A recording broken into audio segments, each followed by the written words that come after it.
देवरानी जिठानी। एक दिन शिवानी और प्रज्ञा रसोई में खाना बना रही होती हैं।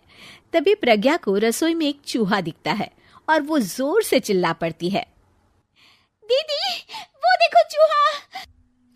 वो डर के स्लैब पर चढ़ जाती है। अरे चूहा ही तो है, तू तो ऐसे डर रही है जैसे तूने कोई भूत देख लिया हो। कितनी डरपोक है तू भी ना प्रज्ञा।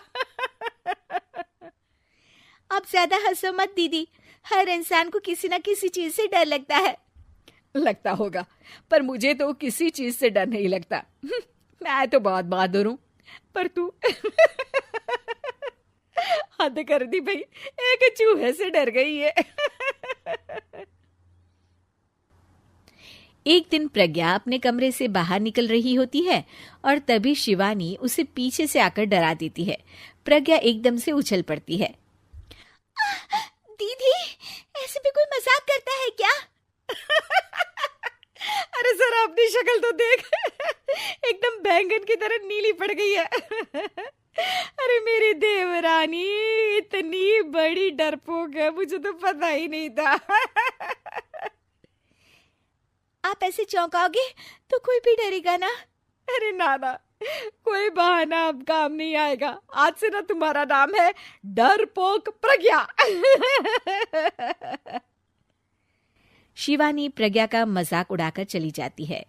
प्रज्ञा शिवानी की मजाक उड़ाने की आदत से परेशान हो जाती है। जब देखो मेरा मजाक उड़ाती रहती है, इनकी शिकायत तो मम्मी जी से करनी ही पड़ेगी मुझे। प्रज्ञा अपनी सास के पास जाती है और उन्हें सारी बात बताती है कि किस तरह उसकी जिठानी उसके डर का मजाक उड़ाती है।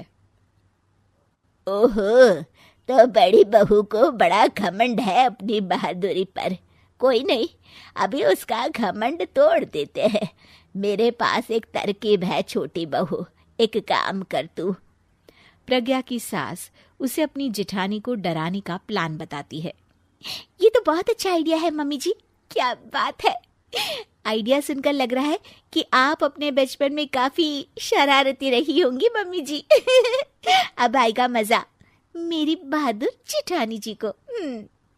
प्रज्ञा अपनी जिठानी को डराने का एक प्लान बनाती है। रात में वो शिवानी के पास जाती है और कहती है, दीदी मुझे ना बहुत डर लग रहा है। क्या हुआ मेरी डरपोक देवरानी? दीदी मैं छत पर गई ना तो मुझे ऐसा लगा कि कोई वहां है। ऐसा लगा जैसे मुझे कोई वहां देख रहा था, जैसे कोई साया। अरे क्या बक रही हो, तेरा वहम होगा। नहीं दीदी, आप चलो ना प्लीज मेरे साथ, मुझे तो बहुत डर लग रहा है। मेरी एक साड़ी सूख रही थी, वही लानी है। प्लीज आप चलिए ना ऊपर मेरे साथ। ओफो चल। प्रज्ञा शिवानी को बहाने से छत पर ले जाती है और वो उसके पीछे चल रही होती है। ले आ गए हम छत पर, कहाँ है भूत, दिखा, कहीं तो है नहीं। तभी प्रज्ञा चुपके से सीढ़ियों पर छुप जाती है और शिवानी छत पर अकेली रह जाती है। अरे प्रज्ञा कहाँ चली गई? प्रज्ञा एकदम से सीढ़ियों का दरवाजा बंद कर देती है। अब शिवानी को डर लगने लगता है। मैं नीचे चली जाती हूँ। लगता है प्रज्ञा भी नीचे ही चली गई है। तभी उसके सामने एक खुले बाल सफेद साड़ी में औरत खड़ी होती है। शिवानी उस औरत को देखकर डर जाती है।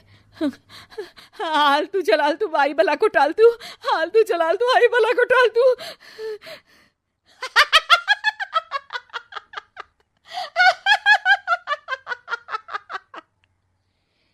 चुड़ैल की हंसी सुनकर शिवानी बुरी तरह डर जाती है। नहीं मुझे छोड़ दो, भगवान के लिए मुझे छोड़ दो। नहीं, मैं तुझे नहीं छोड़ूंगी, मैं तेरा खून पी जाऊंगी। तभी चुड़ैल की हंसी उसकी सास की हंसी में बदल जाती है।